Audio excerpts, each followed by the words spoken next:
Hello दोस्तों, स्वागत है आपका अपने चैनल स्ट्रीट ऑफ सक्सेस पे। और आज हम लोग बात करेंगे अपने अगले लेक्चर पे जो है कि पार्ट 10 है। Exercise 5A arithmetic progression question series का पार्ट 10। इसमें हम लोग क्वेश्चन नंबर 46, 47 और 48 को देखेंगे जो कि लास्ट क्वेश्चन है एक्सरसाइज 5A का। ठीक है, ये 3 क्वेश्चन के बाद अगले लेक्चर से हम लोग एक्सरसाइज 5B की बात करेंगे। तो आइए क्वेश्चन नंबर 46 से स्टार्ट करते हैं। क्वेश्चन नंबर 46 क्या गिवन है? In a flower bed there are 43 rose plant in the first row, 41 in the second row and 39 in the third row and so on। देखिए यहाँ क्वेश्चन में ये बोला गया कि फ्लावर बेड लगा हुआ है जिसमें कि रोज बने हुए कुछ, पहला रो, दूसरा रो, तीसरा रो, चौथा रो, ये बना हुआ है। ठीक है, पहले रो में कितने बोलता है? 43 रोज है। कितने रो में? फर्स्ट में है। फर्स्ट में है 43 रोज। सेकंड में कितना बोला है? 41।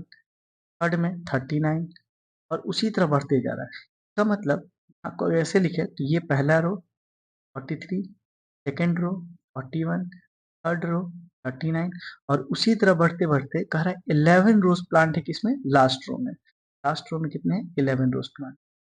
कहा जाए हाउ मेनी रोज, कितने रोज हैं। देखिए ध्यान से समझिएगा इस चीज को। तो क्वेश्चन में सिर्फ वही बोला है, अंतर सिर्फ इतना है कि क्वेश्चन का लैंग्वेज चेंज कर दिया है।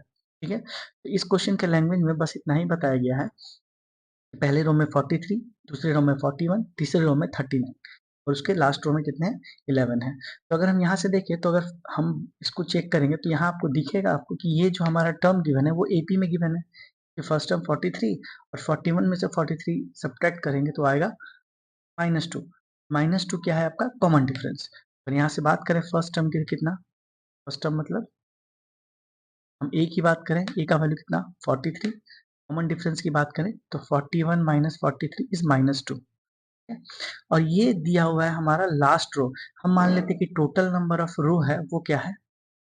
Total number of rows equal to n। Assume कर लेते हैं। तो हमारा nth रो क्या हो जाएगा? nth रो में कितनी वैल्यू है? 11। तो यहाँ से अगर हम nth रो का बात करें t of n equal to 11, nth का फॉर्मूला क्या हो जाएगा? Plus -1 into D equal to 11। और हमको ये टोटल नंबर ऑफ रो निकालना है। ये लास्ट रो मतलब nth रो है। तो हमने टोटल रो कितना माना है? तो ये nth वाला वैल्यू होगा।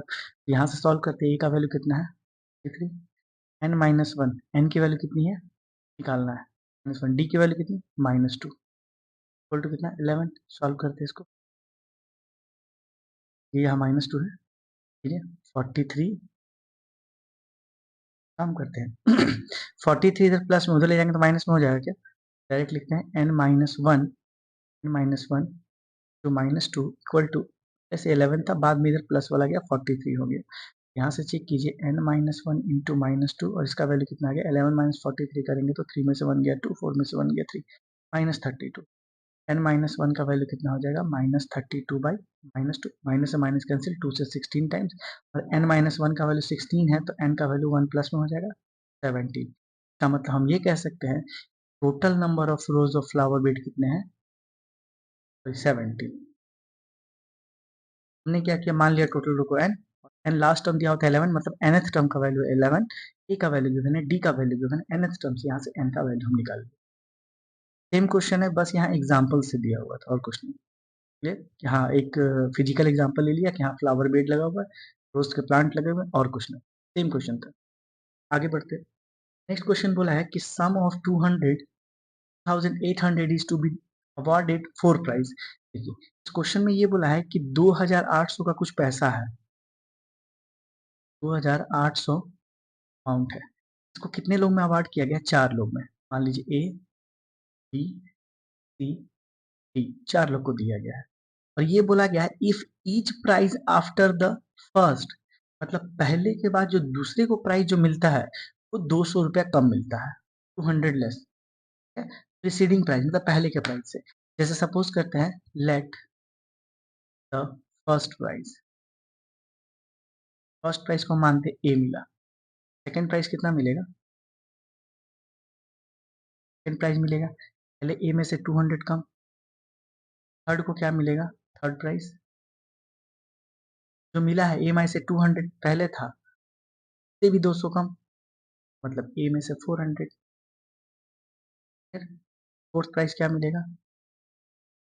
ए में से 400 पहले से कम था, में से भी 200 कम, मतलब हर अगले को 200 रुपये कम मिल रहा है, यही बताना चाह रहा है। -600, ये चारों को प्राइस डिस्ट्रीब्यूटेड हो गया, और चारों को अगर ऐड करेंगे तो कितना के बराबर बता रहा है, मतलब 2800। टोटल वैल्यू तो 2800 ही था जो अब दिया गया था।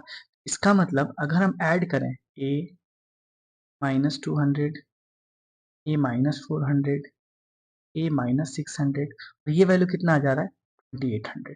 इतना ही को वैल्यू मिला है, तो कोई तो बांटा गया था 4 लोग में। यहाँ सॉल्व करते 1 2 3 4 4a, और 200 और 4 600, और 600 से 1200, -1200 इक्वल टू कितना, 2800। यहाँ से देखिएगा तो 4a का वैल्यू यहाँ माइनस में, उधर प्लस में 2800 और 1200 को ऐड कीजिए तो आ जाएगा 4000। ए का वैल्यू 4 डिवाइड में जाएगा तो 1000। ए का वैल्यू कितना निकल गया, 1000। इसका मतलब अगर हम बात करें, क्वेश्चन बोला है कि find the value of each prizes, तो फर्स्ट प्राइजेस की बात करें तो कितना हो जाएगा, प्राइस हो गया कितना, ए। ए का वैल्यू कितना निकला, 1000।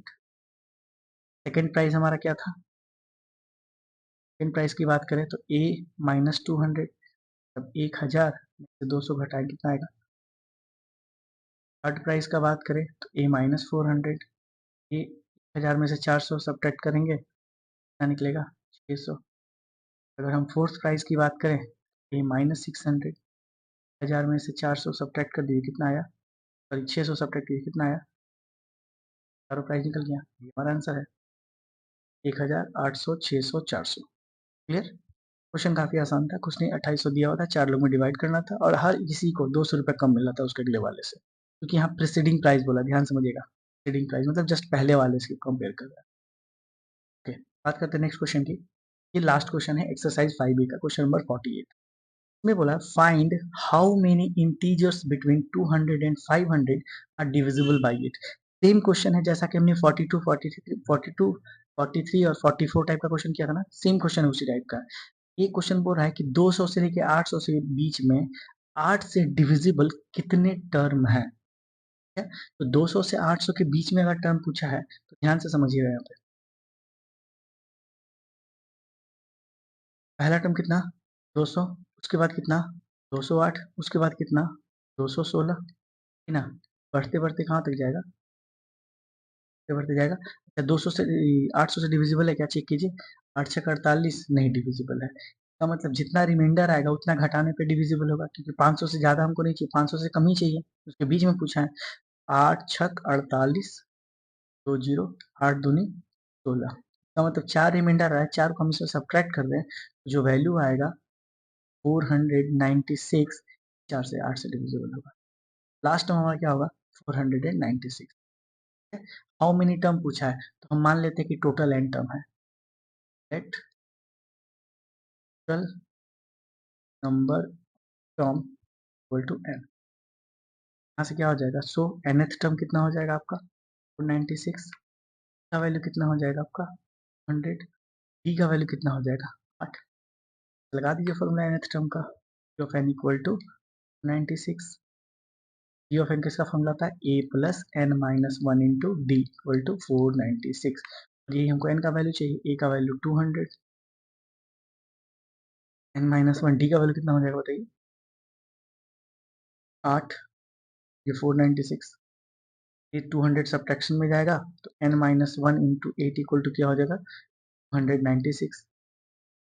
n माइनस वन का वैल्यू 296 में 8 से डिवाइड करेंगे, 8 3 जा 24, 5 6 8 7 56 37।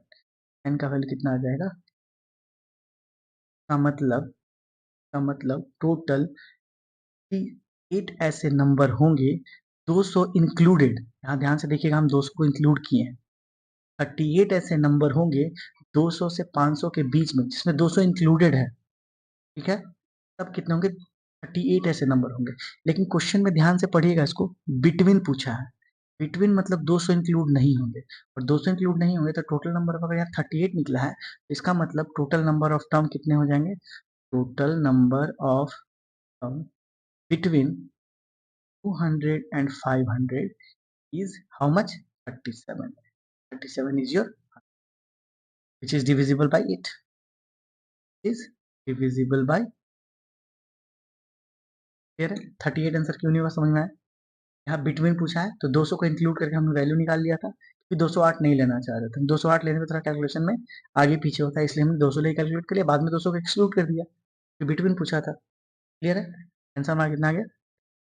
तो यहाँ पे फिनिश होता है हमारा अरिथमेटिक प्रोग्रेशन का चैप्टर, सॉरी एक्सरसाइज 5A में टोटल 48 क्वेश्चन थे, जिसमें हमने सारे के सारे क्वेश्चंस को डिस्कस किया है। एक क्वेश्चन, एक पार्ट था बीच में जो कि लेट से आया था, आई थिंक पार्ट 4 का लेक्चर थोड़ा लेट से आया था आप लोग का, कुछ इशू आ गया था अपलोडिंग में, इस वजह से। यहाँ तक आप लोग का क्या हो गया, पूरा कंप्लीट हो गया है 48। अगर इसमें आपको कोई क्वेरी होती है, अगर कोई क्वेश्चन में ऐसा है जो क्वेश्चन बना रहे हैं समझ में नहीं आ रहा है या फिर डाउट आ रहा है उसके कैलकुलेशंस को लेके या कुछ को लेके, तो आप उसी लेक्चर्स के जिसमें क्वेश्चन बना हुआ है उसी के कमेंट सेक्शन में डालिएगा कि हाँ क्वेश्चन नंबर ये हमको सर दिक्कत आ रहा है, क्वेश्चन नंबर ये दिक्कत आ रहा है। तो फाइनली जब 4-5 क्वेश्चन के अगर डाउट आ जाएंगे हमको, तो उन पांचों क्वेश्चन को लेके फिर मैं से दूसरा एक्सेल लेक्चर ले आऊंगा, हम लोग उसके बेसिक्स के बारे में भी बात करेंगे। ठीक है? तो बने रहिए हमारे चैनल के साथ, देखते रहिए चैनल को, और ज़्यादा से ज़्यादा लाइक, सब्सक्राइब और अपने दोस्तों के साथ शेयर कीजिए ताकि चैनल का एनहेंसमेंट हो और मैं आपके लिए अच्छा से अच्छा कंटेंट ला सकूं। ठीक है? Thank you so much.